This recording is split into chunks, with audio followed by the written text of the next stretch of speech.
কতটুকু অশ্রু গড়ালে হৃদয় জলে সিক্ত,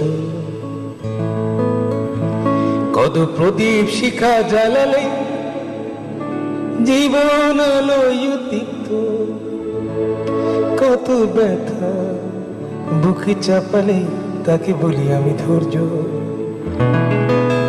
নির্মমতা কত দূর হলে জাতি হবে নির্লজ্জ। আমি চিৎকার করে কাঁদিতে চাহিয়া করিতে পারিনি চিৎকার, আমি চিৎকার